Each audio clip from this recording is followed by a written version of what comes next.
I'll take the lack of response as yes, we're thriving. Okay, let's see. We're in chapter 8. We're covering hypothesis tests and all of that.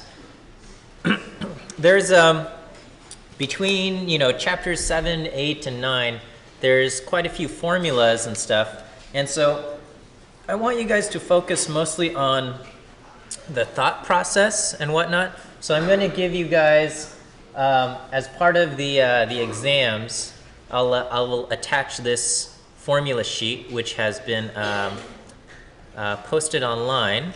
So I'm going to, so this will be, I guess I'll call this formula sheet that will be attached to exams. Okay, so this is for you guys. We did not cover confidence intervals, proportions, two samples. This was section 7.5, so you can ignore this section on the formula sheet, but we have done this. Okay, so if you're making a confidence interval for proportions with one sample, this is, it's p hat plus or minus z star times the standard error, where your p hat is x over n, your standard error is this. And these are the values for the different confidence intervals. Okay, so if you're going to make you could look these up yourself in the z table, but these are kind of the shortcut to the z values that you would use. Okay, and then we've covered hypothesis tests for proportions of one sample. Okay, and this is what we've got. P is equal to p0 some value, and that's what we use in our standard error. Okay, and so this, I'm hoping this will be useful, and just so you don't have to try to memorize all of this stuff, and you can kind of focus on learning the interpretations and all of this stuff. Okay, so standard error for the confidence interval uses p hat, whereas standard error for the hypothesis test uses p0. Okay, so it's indicated there, and then we'll cover this stuff today. And so your quiz on Thursday will cover basically chapters 7 and 8, and then we'll start chapter 9 on Wednesday, and that will be all of this confidence interval and hypothesis test stuff for means, and all of these things are available right here. Okay, so that will be there. We feeling okay? I hope. All right. Well, I appreciate your enthusiasm. So let's wrap up chapter 8, section. What is it? Section 5? Section 4? I forgot my textbook, but that's okay. Well, last section, the last one. Okay. Okay. So now we're going to talk about hypothesis tests for proportions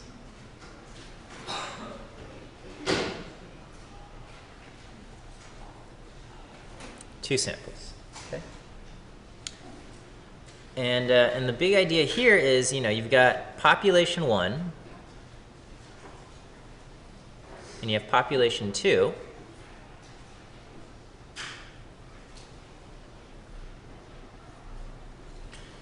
And the question we have is, do population 1 and population 2 have the same proportion of whatever? Okay.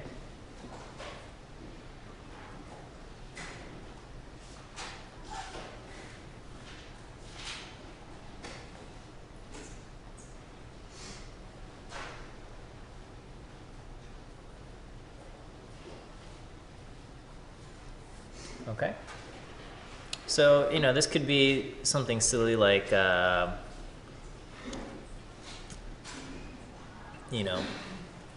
we could say population 1 is men, population 2 women, and we'll say, do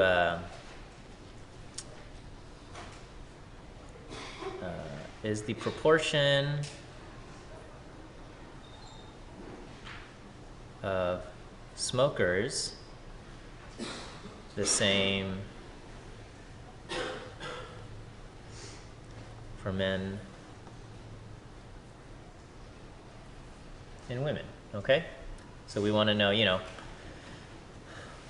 what percentage of men, population 1, what percentage of population 1 smokes, what percentage of population 2 smokes, okay? That's what we want to know.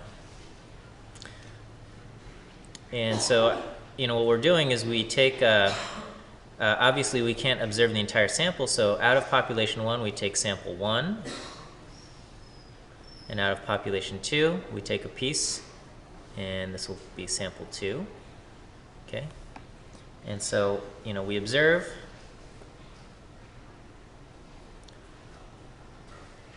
sample 1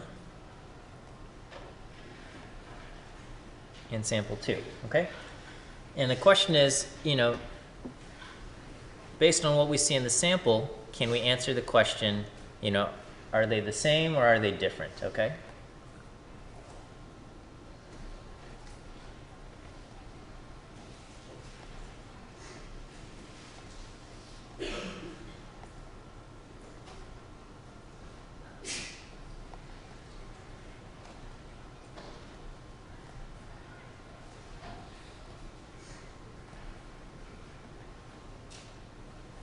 Answer the question of whether the two populations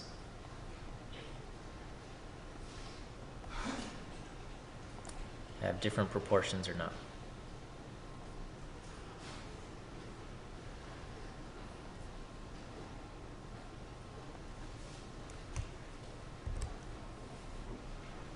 Okay.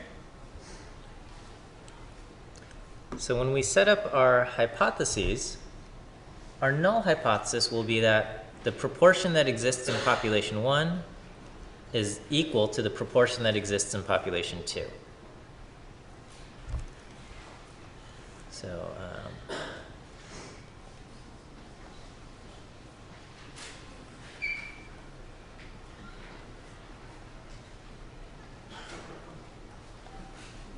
the proportion of whatever in population 1 is the same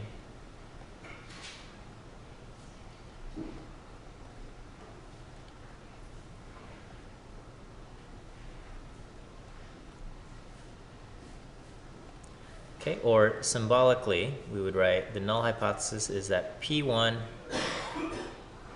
is equal to P2. All right, and this is always, so when you're dealing with two populations in your proportion, this will always be the null hypothesis. Okay, I guess there is an alternate form which states the exact same thing, and that is that P1 minus P2 is equal to 0. Okay, this is just another way of saying the exact same thing. P1 is equal to P2, or the difference between P1 minus P2 is equal to 0. These two things say the exact same thing. Okay, so that would be the null hypothesis. So in our example for smokers,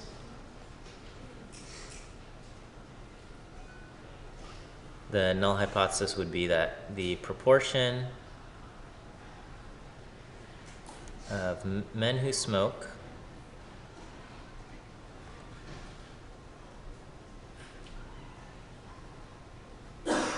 is the same as the proportion of women who smoke.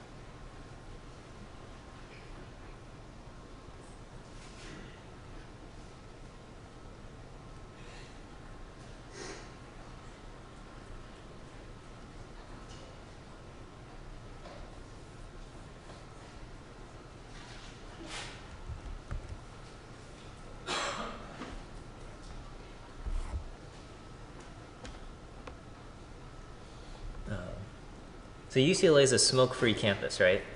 But then there are secret hideouts where people smoke. I don't know if you guys are aware. Sometimes when I walk to the parking lot, I'm like, oh yeah, the secret smoke hideout here. Okay.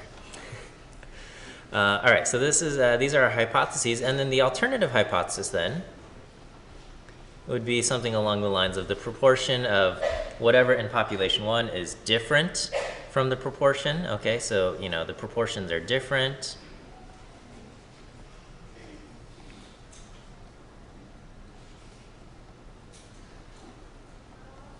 Or you know it could be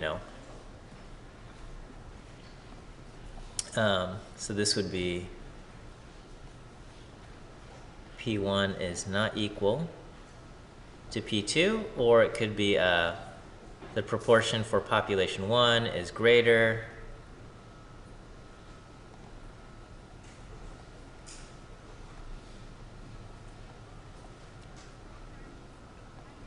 et cetera, et cetera. Proportion for population 2. Okay. So the alternative here would be P1 is greater than P2, and then you also have the other possibility that I don't feel like writing out, but I think you can imagine what it would look like, is that P1 is less than P2. Okay, so these are all acceptable alternatives, and you can also write them in the alternate form, being P1 minus P2 is not equal to 0, P1 minus P2 is greater than 0, so on and so forth. Okay? So that's what we have. The okay, as far as preparation goes, okay? So for the preparation, you'll need your alpha, okay, significance level alpha.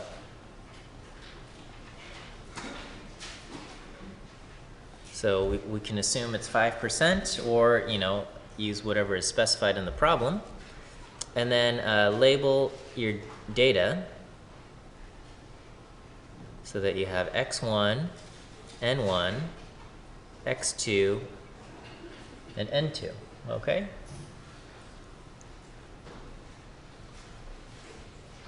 All right, so, and I guess you could check for conditions if necessary.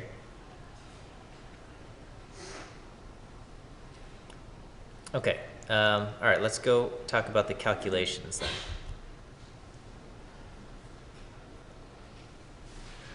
All right, so as far as our calculations go, we're going to have to figure out a few things, okay? So p hat 1 is the proportion that we observed in sample 1. P hat 2 is the proportion we observed in sample 2. Okay, so this is a sample 1 proportion.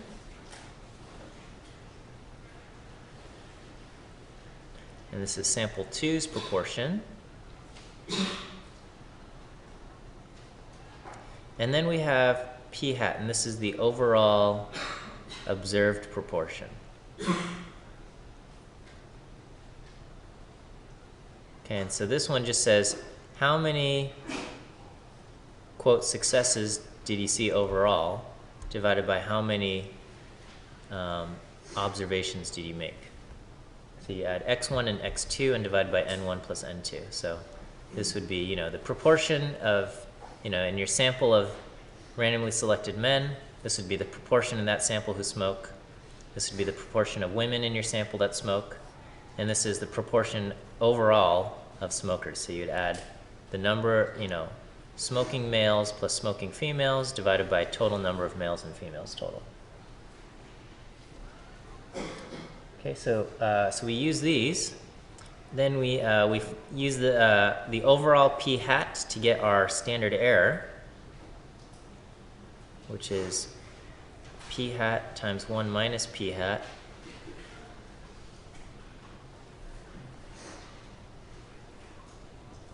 So this is your overall standard error. And then you get a z-score. And this is going to be the difference between the two sample proportions, p hat 1 minus p hat 2, divided by your standard error. Okay?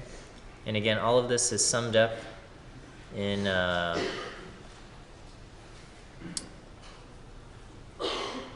the formula sheet, I think. Should be.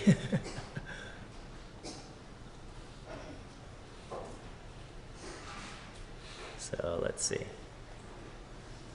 Should be right there. Okay, yeah. So p hat overall, p hat, whatever, blah, blah, blah, blah, blah. Okay, so all of this is right there as far as your calculations go. Okay, so let's, and then you get your p-values. Look up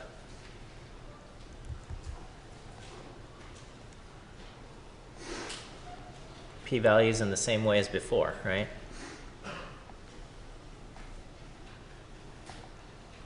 Same way as hypothesis test for one proportion.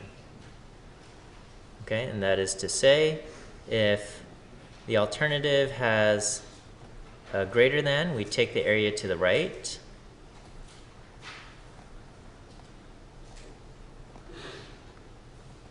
If the alternative has less than, take the area to the left of z.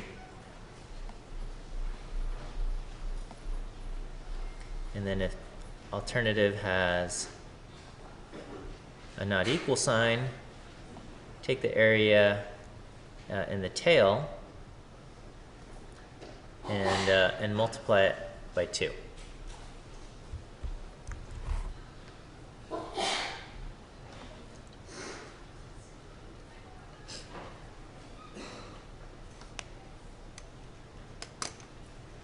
Okay, so as far as kind of the process of the hypothesis test, the logic and the thinking hasn't really changed. It's just maybe as far as the calculations and formulas go, things are a little bit different. But in terms of, you know, how do we get our p-value, that's the same as before. And then, you know, when we talk about making conclusions, it's the same as before. You compare your p-value to alpha and make a decision based on that.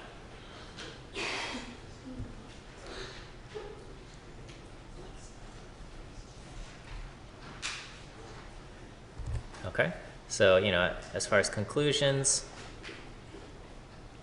same process as before, or same decision making as before. Okay, and that is to say, if the p-value is greater than alpha, this leads us to what? Rejecting or not rejecting the null. P-value greater than alpha means the probability associated with our data is not small, so this means we do not reject the null hypothesis. You know, we cannot discount the possibility that our data was a result of random chance. Okay? And on the other hand, if the p-value is less than alpha, we reject the null hypothesis. Okay? All right, let's try a problem. We'll put all of this into practice here, okay?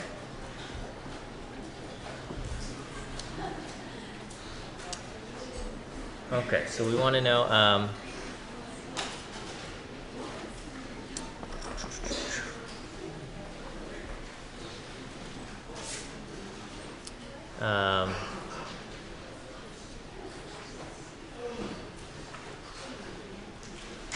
okay, is the proportion of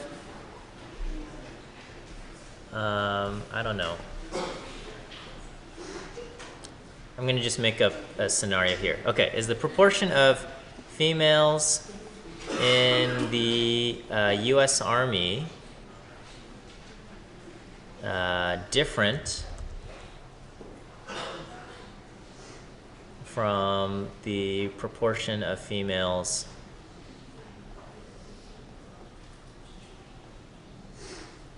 in the Air Force?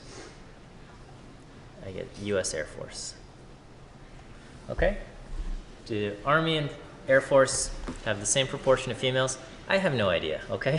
But we're gonna just make up some numbers here and try to answer a question.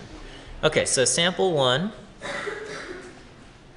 will be Army. Sample 2,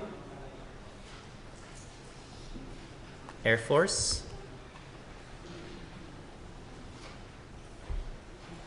Okay, let's say our sample size that we surveyed, I don't know. We took a random sample of 120 people in the Army. We'll take a random sample of 100 people in the Air Force. How many females in the Army out of our sample of 120? Oh, I have no idea. 21. All right, and then in our sample of women, or random people from the Air Force, how many are women? 20. Making these up. All right. Don't hold me to this. Okay, so let's see. So we'll say, so this is our, our sample size. And this would be number of females in our sample. Okay. All right. Okay, so let's see. What can I make a question out of here? Okay, we'll say calculate the overall sample proportion.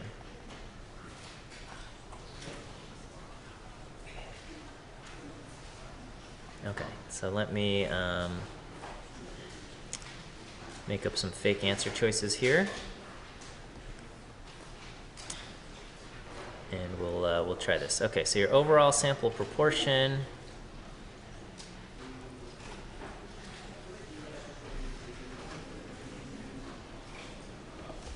I think you guys will get this quickly.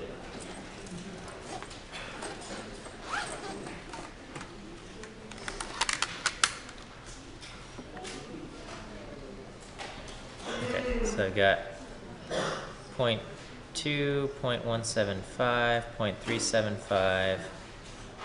Uh,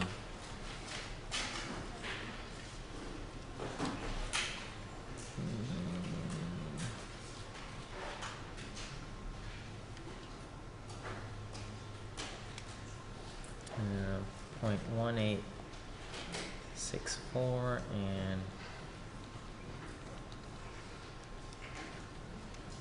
we'll say 0.1875.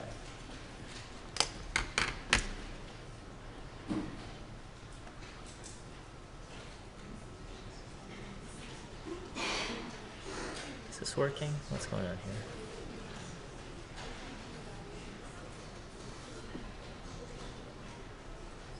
Okay, here we go.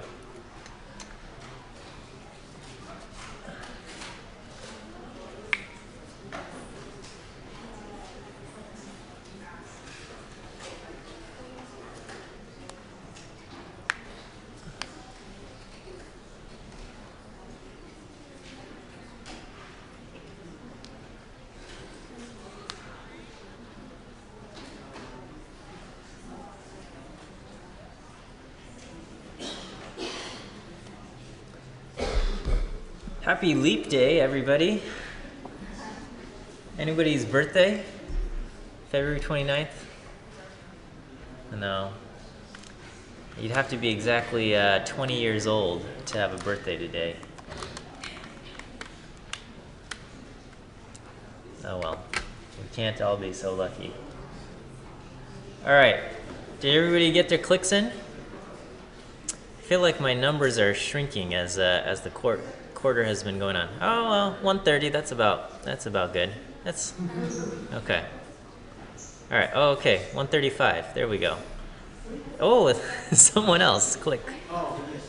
No, man. You're gonna show up at 4:30. I'm gonna stop here. Okay. You can join on the next question.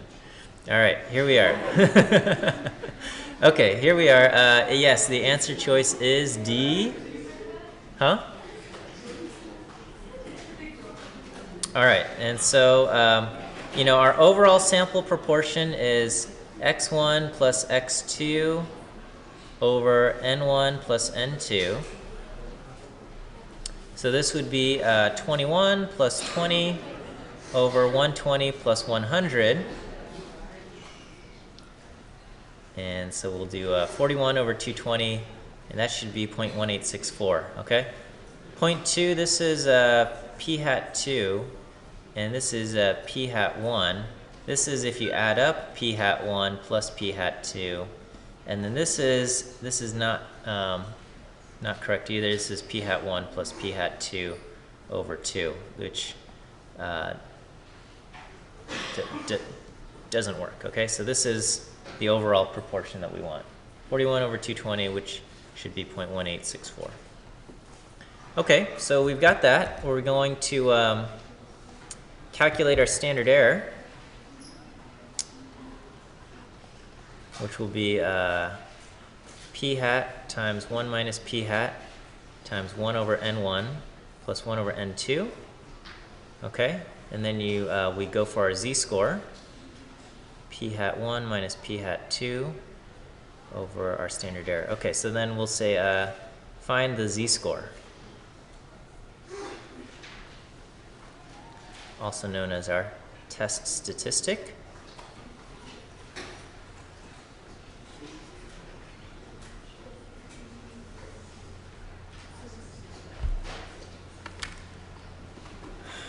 Okay, so what do I got?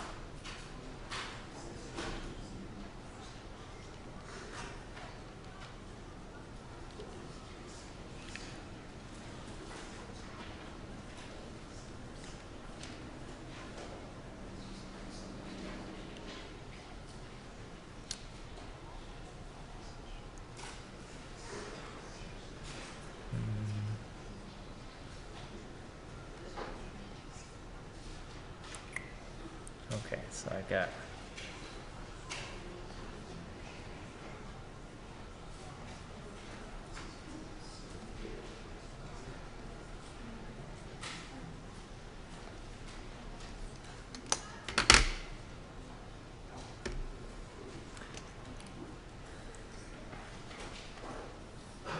whoops.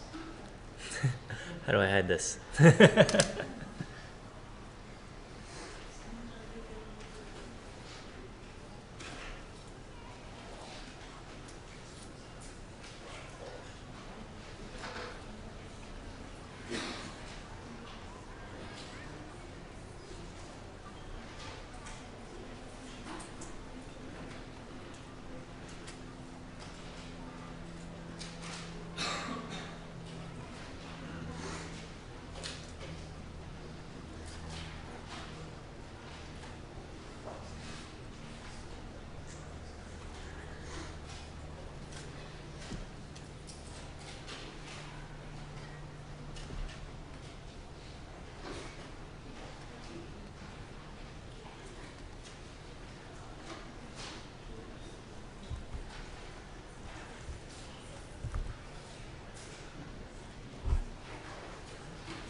How are we doing?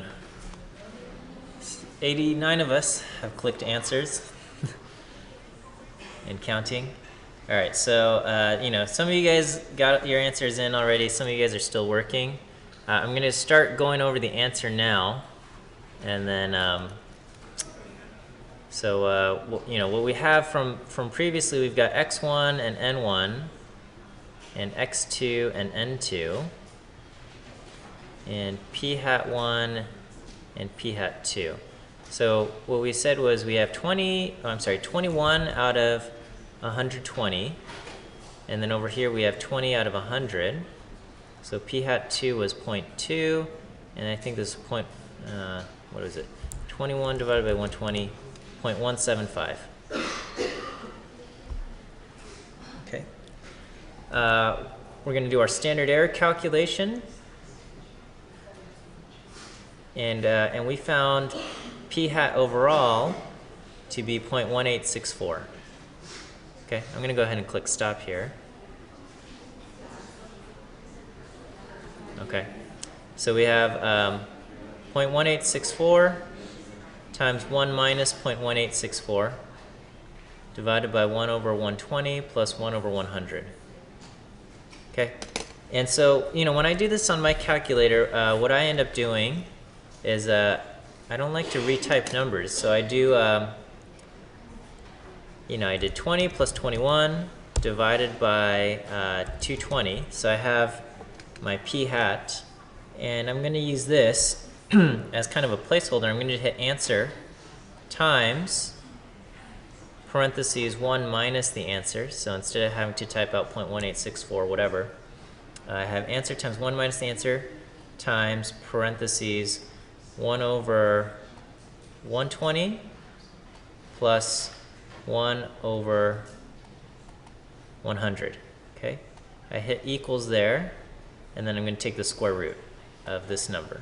Okay, so this number that I get, 0.0527, this is my standard error. So my standard error is equal to 0.0527.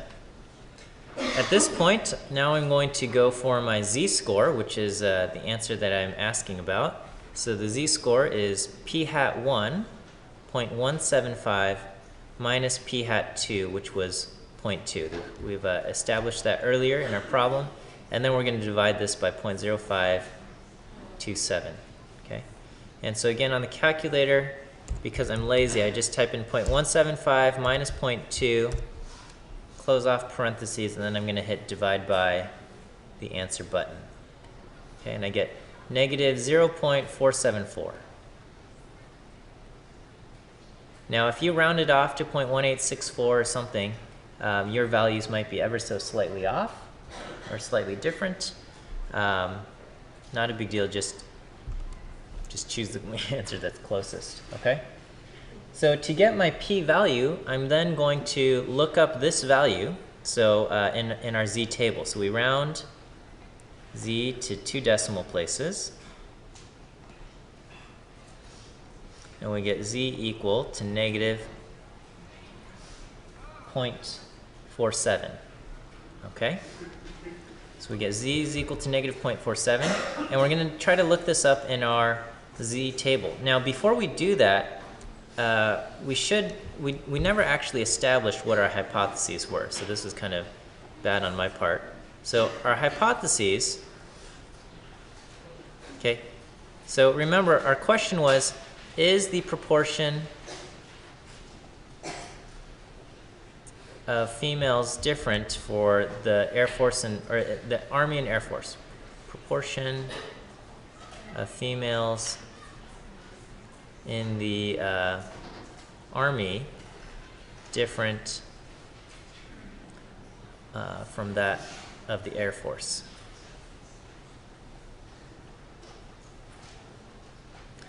Okay, so our null hypothesis would be, how would we state our null hypothesis?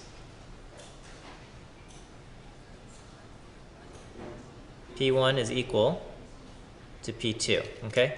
Or, if you want to use something a little bit more meaningful than P1 equal to P2, you could also write the proportion in the Army is equal to the proportion in the Air Force. This is also another way to say it. And then you'd say, P is equal to the proportion of females.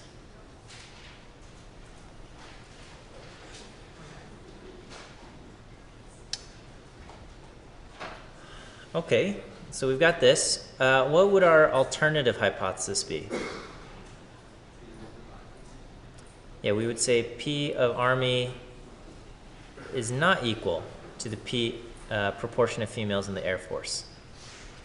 We did not specify whether, the question doesn't say, you know, are there more females in the Air Force than there are, or is the proportion of females in the Air Force higher than the proportion of females in the Army, or something like that. It didn't ask that question. It just said, are they different, okay?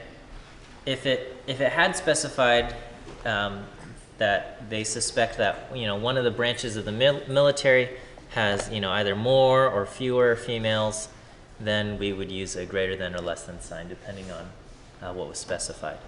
Okay? So here we've got an alternative with a not equal sign, and then from our previous work, we have z equal to negative 0.47. Okay? So when we draw our picture, what we want to do is we want to get our p-value, okay? So our p-value in this case would be 2 times our tail area, okay? Because we have a not equal sign.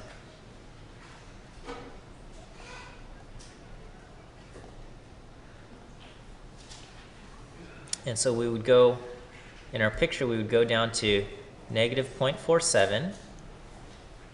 Our tail area is to the left if we have a negative z-score. Okay, so this is our tail area, and essentially we are multiplying it by 2. So we're going to multiply it by 2, which effectively also gives us this side over here. Okay, so all I do is I got to pull up the reference table.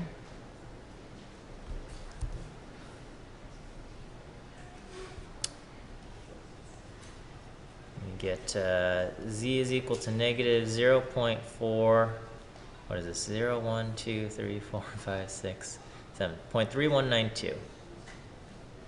0.3192, yeah. Okay, so this area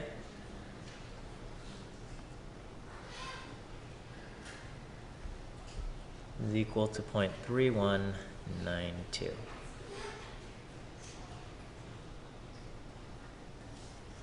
Okay, so my p-value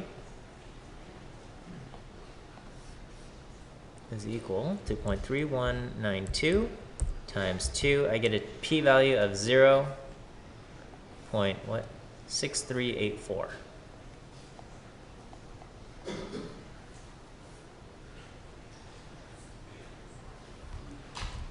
All right.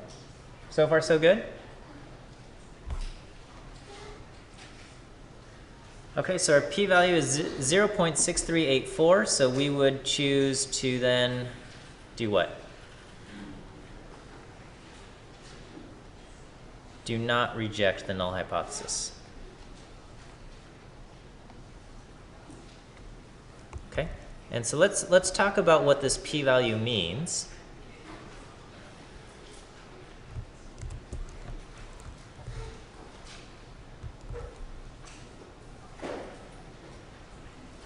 Okay, so here, our final clicker question.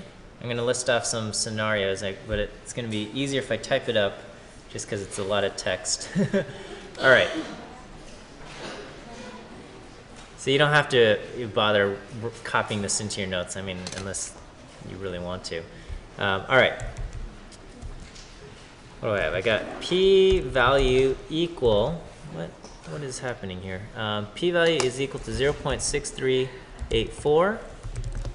Oh, why do I have, okay. All right. For some reason, my thing is doing small caps. Just normal, please. Okay, there we go.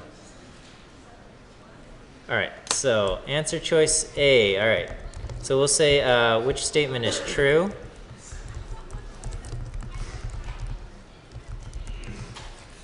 Okay. So this means, what is this? How do I get rid of this thing? Whatever. Okay. So this means that the probability that the null hypothesis is true is 0.6384. B is the probability that the alternative hypothesis is false is 0.6384.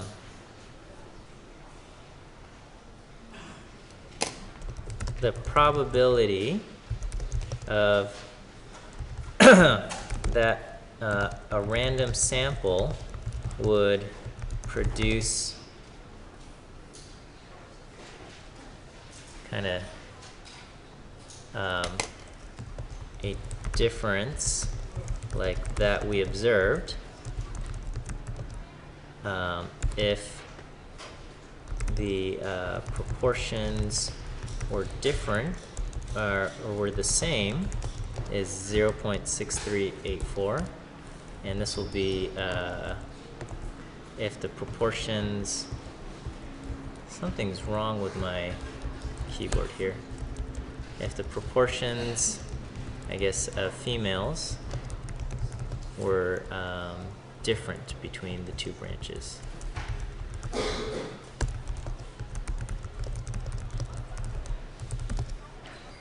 Okay, will this all fit?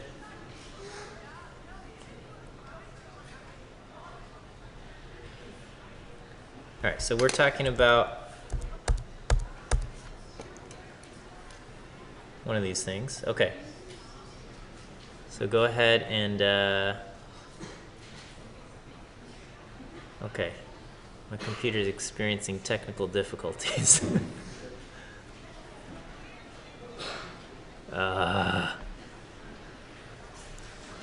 Okay, well, screw it then. Okay, well, think about your answer, and you know, the clicks aren't going to work, but